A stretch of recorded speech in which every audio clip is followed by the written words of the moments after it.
நெருப்பு காலத்தில வரம்புல நடக்கையில பாதம் கல்லில் இடராம தாங்கி சென்றாரு. என்ன பிரியமே ரூபவதனே என்றழைச்சாரு. பாதம் கல்லில் இடராம தாங்கி சென்றாரு.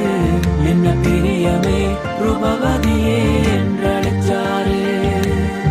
பானையில சோறெடுத்து பாதையில போற பொண்ணே, பானையில சோறெடுத்து பாதையில போற பொண்ணே, பக்கபலமா இயேசு இருக்கார் பயந்து விடாதே. ஓ அக்கம் பக்கம் ஆபத்துன்னு கலங்கி விடாதே. பக்கபலமா இயேசு இருக்கார் பயந்து